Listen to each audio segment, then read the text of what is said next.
are all okay. Are you raising your hand? So number 2, sir. Okay. I think that's okay. We are all together. Your name, sir, your family, and your question. My name is David. Good afternoon, everyone. You say David? I represent PIOCTI, People of Indian Chamber of Commerce and Industry, which is a global body of 36 million Indians working abroad. And I work the African region. I represent 54 countries from Lagos. Let me tell you, I don't want to have a question. As Professor Wong said, I'll use the word professor. Most of these things, like, what you brought, I just want to have some supplements with your permission. Because I know you're speaker of the day, and you're trying really to make it a thorough today. Let me add to it. And I want all of us to, see in practicality some of those things what Professor has mentioned today, which many countries have achieved. The first thing what is started with the villages, towns and cities. If you have time to welcome you to India and come to a state called Tamil Nadu, we built a temple from 7,000 kilometers far from Tamil Nadu coast called Angkor Wat in Cambodia. And those villages, if you see even today, there are houses which are not less than 6,000 to 8,000 of square feet, the minimum smallest house. Because that shows when you are at the coastal city, you can connect to the whole world. So I just wanted to supplement Professor on this meeting, number one. Number two, we mentioned an inland waterways. Thanks to our current government in India, they are working tirelessly and with safe cost. Not only cost, the headache that we see on Nigerian roads. I just put in one number. For me, India has got a very big coastal, I don't remember the numbers, I think about 5,000 kilometers or so. So earlier, we used to produce something in Kolkata from eastern part of India and you take to western part of India. It will cost you 15 rupees per kilometer with fuel, toll and all the nonsense on the road. Because to tell you, Nigeria is just a pilot of India, what India used to be for 20 years ago. So we've seen all those things. So today, the same thing, you pay 1.5 rupees. You see how the water line moves and helps us. We're struggling on the road and the quantity. So, Professor, that is the second thing that I wanted to supplement. Good. Thank you. The third thing that what I wanted to add to this gathering here is, let me tell you, yes, it is not a matter of government. Those who are still sleeping and waiting for the government to do, government may not come. Whose government is that? Who is the representative? Who are those gentlemen sitting on the office? Please, go and engage them. He's right. The whole world is waiting, not for a decade. They have done another decade has done. If you don't engage, the delay is yours. Your country is struggling. You are struggling. Thank you very much, sir. Thank you very much. Appreciate that. Thank you very much, sir. India is one of the leading maritime nations in the world today. We can't, maritime and blue economy, we can stay here and go on and on and on. As you can see, I still have like 4-5 slides, but again, that's why you have to come to the Blue Economy Academy, because we sit you down and we take you into it to understand what the dimensions are that we're dealing with.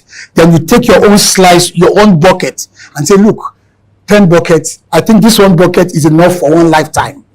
Let me now begin to drink from it and drill into it. Oceans of opportunities. In fact, think of the ocean this way, or the blue economy this way. Think in terms of vastness, as vast as the seas are, and think in terms of depth. Vastness and depth.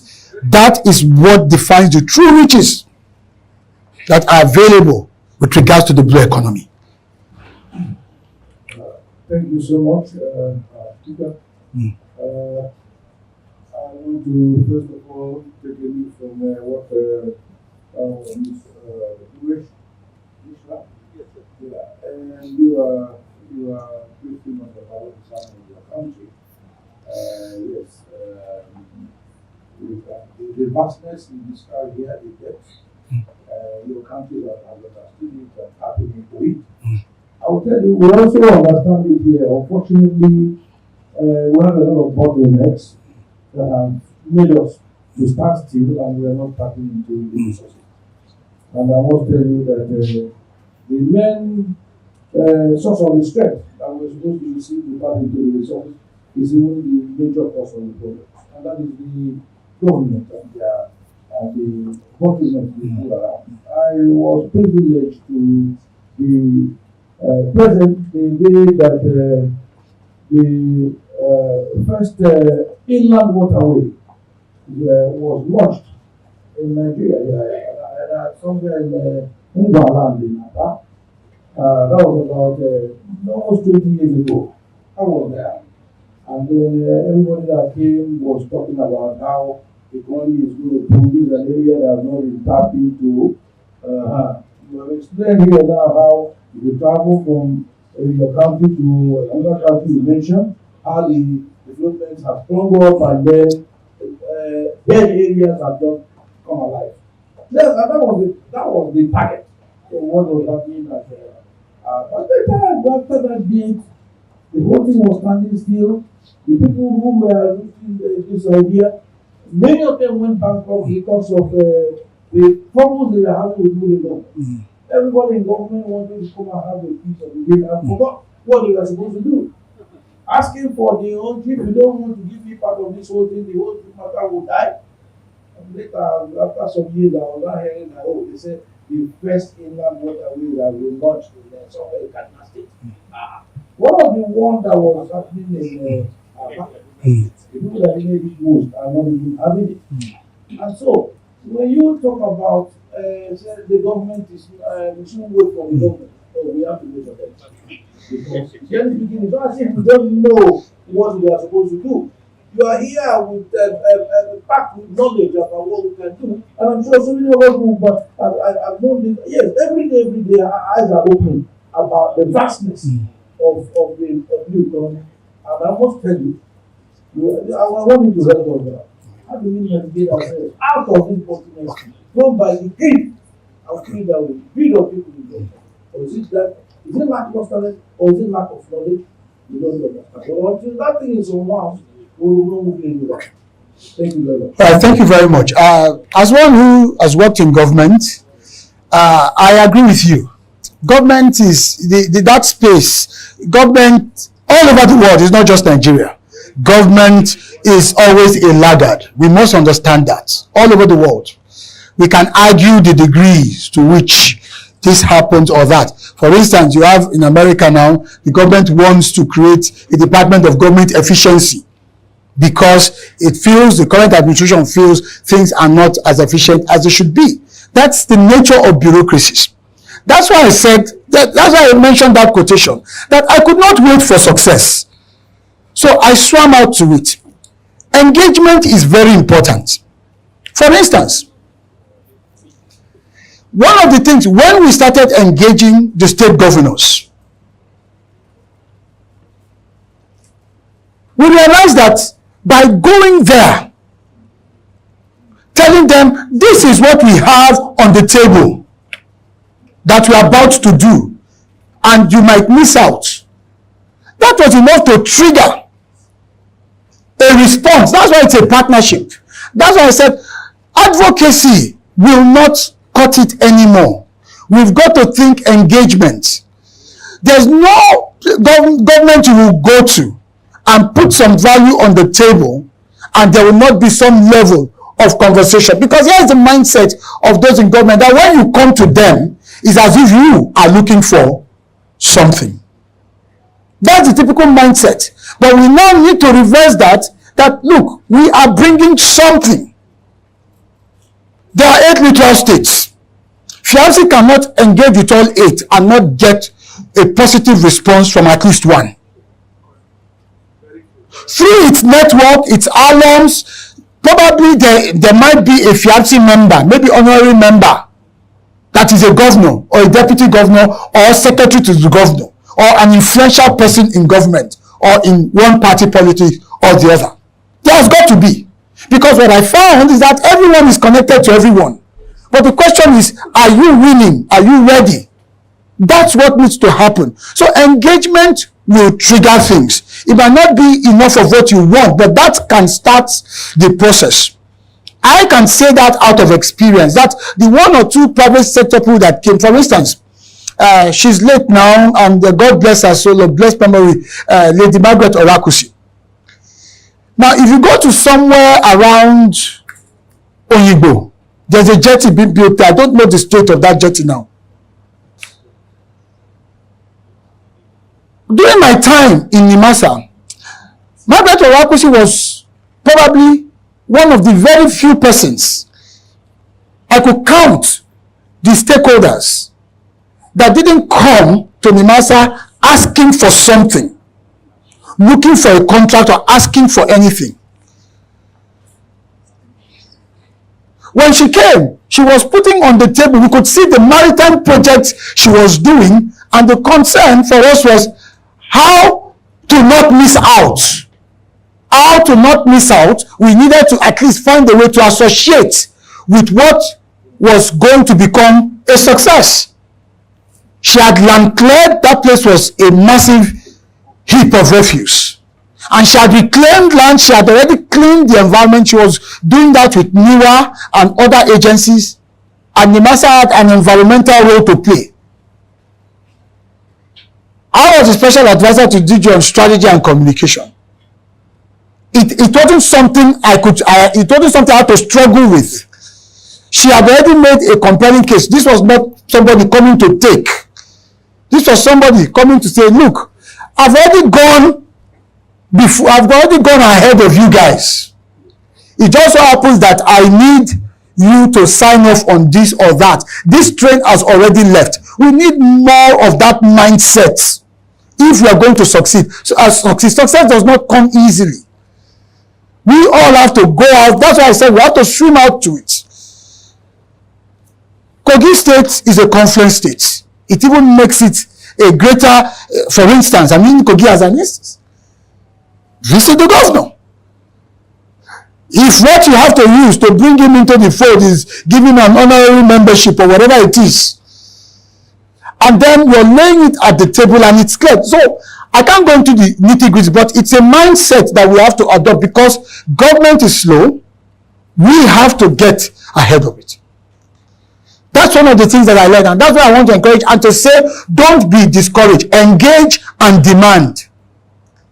We have senior government officials, I think the two of them have left. The next conversation should be, all right, this is what we are planning to do. We know you're already doing this and that. There's a point of convergence. Let me give you a typical instance. When we visited the DG of Nimasa, then Dr. Jamo visited the governor of Lagos on the Blue Economy Project, for instance. I was on that team. The doctor said, okay, you know what? I could be interested in Blue Talent, which is, what's it called now? Seafarers, training of seafarers. But we already have a maritime academy in Oron, but we don't mind being, what do you call it now? A mini campus in Lagos. I can provide infrastructure. I can provide whatever it will take. I can provide buildings, whatever it will take. Now, what was missing in that meeting was a FIABC-like party. Let's say a CIPM, Chartered Institute of Personnel Management, because we're talking talent here, that could have just brokered it. Now, what could have happened, or the expectation of governance would have been that maybe someone on the Lagos team, in doing their job, would have made that connection. My governor is ready, Nimasa is ready. How do we create this linkage? But because it was government talking to government, can you see what's happening? That match did not light. This 4 years down the line. That's why I'm saying we cannot, the stakes are too high for us to leave it totally to them. We must up our game. Because if CIPM has said, oh, we have the database, we are the warehouse of manpower development in Nigeria. All right? So do we need to create an agency? Do we need to create a special purpose vehicle? Whatever it is, that's where private sector would have come to lead it. And that's why I'm saying to FIABC that you are in a unique position right now to spark off these engagements. And one thing I want to encourage you to do is to set up a blue economy committee within your body to focus on this and to begin to take some steps. So there are lots of irons in the fires, but we have not connected the dots, the linkages to spark them into life is what's missing. And the problem is that we are waiting for civil servants who by their default status, it's their wheelbarrow like. You know what a wheelbarrow, you have to lift it and push it. And when we need to do that, we must do it. Because you are investing, your resources are going into this. So it is in your interest to help drive the policy, if policy is what is needed. If policy is the only thing remaining, to help drive it, it is in your interest. So you must find a way to have a seat at the table.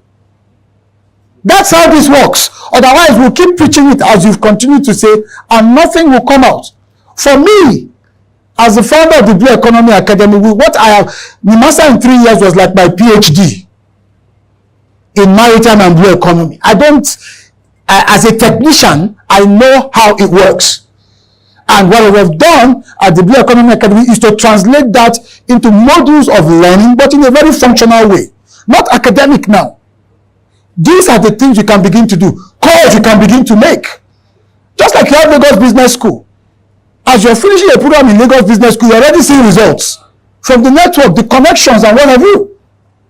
So most of us have access to governance. How are we using the access? How are we leveraging it to move industries and sectors forward? So I feel you, sir, because I've been there. I know what it's like. But what I also know is that if we want something, we have to get up and move the needle. Otherwise, in 5 years' time, we'll be back here and we're still discussing this. And I hope that FIABC can begin to make the move in engagement terms. And let's begin to see. I want to see the president of FIABC Africa and Nigeria in Bayelsa with the governor. And then a statement that, okay, we are giving you this plot to develop as a test blue city. Then FIABC, your network, your members, with all of the connections, can we do this? Let's see what it will look like. And I can tell you, the governor of Ogun State, once he sees that, he will call Mr. Adele and say, are you not my brother again? What happened? I'm seeing you in Bayelsa. That's how things work in this country. Well, I'm seeing you in Bayelsa. What happened? You are from this state. That will be the next question. I can tell you from my state that if they see me doing this, they will ask, and you are from this state and you have never, they will accuse me as if it is my fault. But the point I'm making is there are things we can do. There are low-hanging fruits. Let's take them first and let the policy and the bureaucracy catch up. They are lagging indicators. They are laggards. Okay, thank you very much. Okay. All right. I guess I'm done. One take. Yeah, sorry, we just have one more question. One more? Okay. Good afternoon. We have to. I'm Reverend Dr. David. I'm from New York City. My question to my honorable, you are very inspiring, your message, and eloquent. My question is, I've been watching and I see the ocean bringing dollar in. Now, luckily, I'm one of the contact persons in New York City when it comes to affairs of Nigeria and Africa. My question to you, my honorable, how can we be in safe haven when it has to do with honest person to deal with in Nigeria? Now, I want to see or hear from the panel, who can we get in touch with when we want to get property here that we won't cultivate in empty barrel, that we pay and we don't get nothing in return. Fortunately, I'm very close to the Black American business people and developers. And I think before COVID, the main Sanwo-Olu came to the US to ask for people of business. And unfortunately that I was there as one of the people that he spoke with. Now I want to see how you can make it that we will have confidence in Nigeria when we're talking of real estate. Because we have big real estate developers that they are interested in Nigeria real estate. I was invited to Nigeria Embassy last year. They urged me to use my influence to bring business people to Nigeria. Where our problem started from is the consulate, where they can't get visa because they contacted visa to a private company.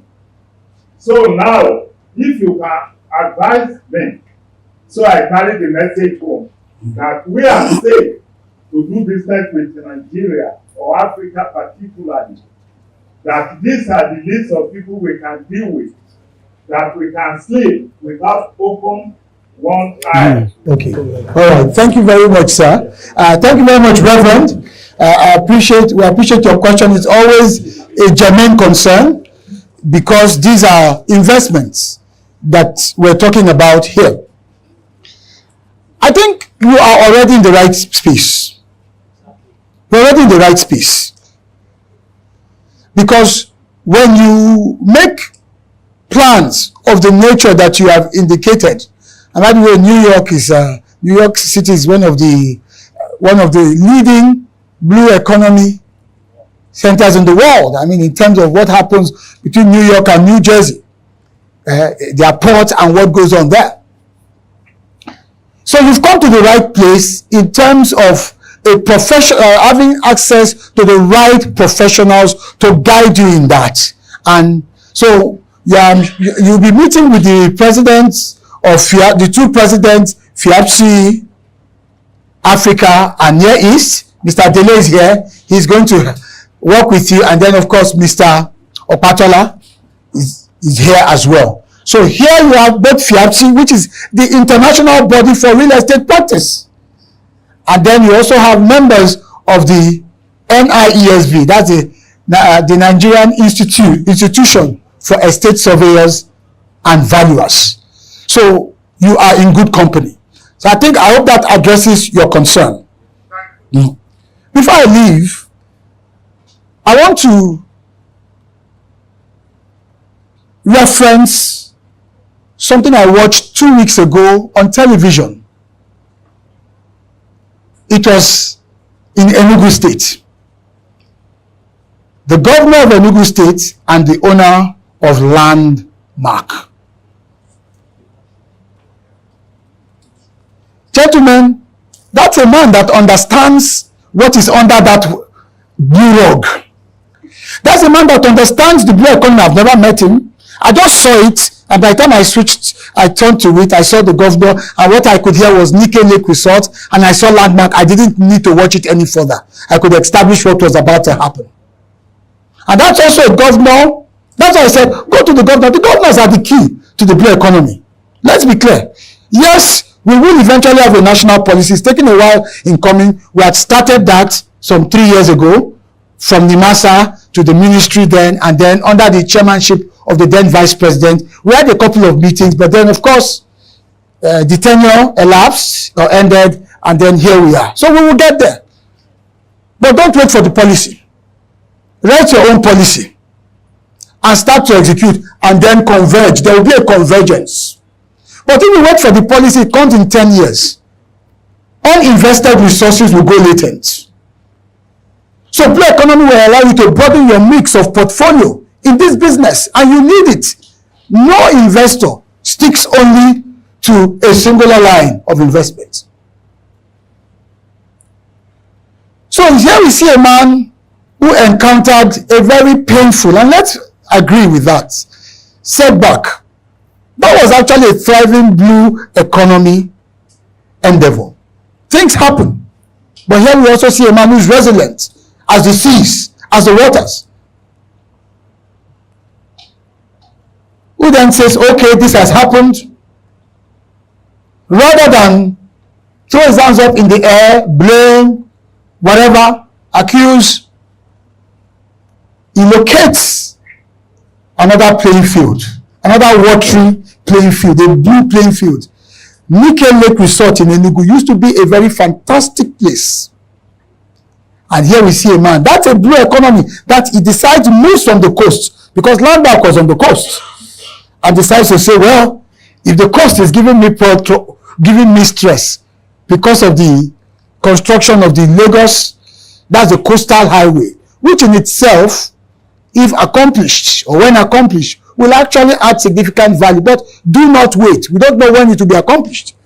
The man goes from the coast, from the coastal side to the blue corridor. That is how this game is played. How? Sitting down with the governor. The governor did not need to think twice. This man has something on the table. Gentlemen, that's the point we are making. He engaged, he didn't advocate. So I want to encourage us, and I look forward to our continued relationship, because already NIESB, FIAPSHI, even though they've not given my certificate yet, I have it. I can walk in at any time. And I want to assure you, from the School of Eloquence to the Achievement Channel and to the Blue Economy Academy, we will always continue to support you, to work with you. We've got loads of programs, and ensure that we drive this together, because this is what will save Nigeria. It's what that will save Nigeria. Thank you very much. Thank you very much. Let us Continue with the organic round of applause. Thank you very much, sir. Appreciate it.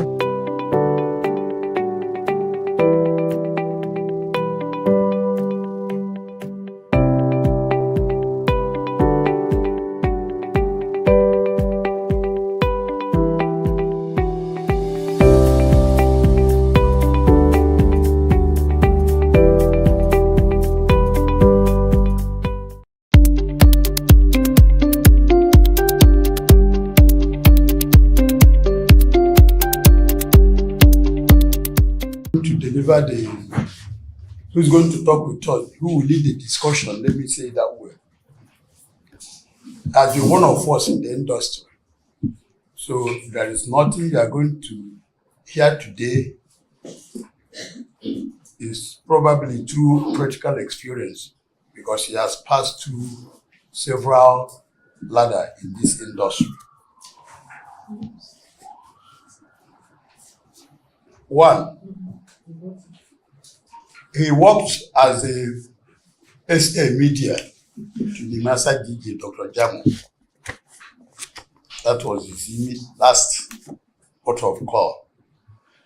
And thereafter, before then, he had a school in Lagos, a very thriving school, called School of Eloquence and Communication. I'm sure most of you have been hearing of it. That's the owner, the proprietor of School of Eloquence and Communication. His name is Dr. S.N. Ubong. So let's give him a round of applause, please. Thank you. His paper or his discussion this morning is very broad, because I know he has navigated well in the industry. And when we were discussing, I told him, listen, I beg, so many things are involved. You have to go through the nitty-gritty. In fact, his paper is 4 papers in 1. So it's going to be holistic. Sir, the people you see here are staff of PR unit of Nigerian Shippers Council. Most of them are in Lagos, some of them are in Kano, Abuja, Bauchi, Port Harcourt. All where they have zonal offices, they have PR people in those offices. So the head of PR assembled them to come and share perspectives, share ideas on how to go forward, which is a normal routine.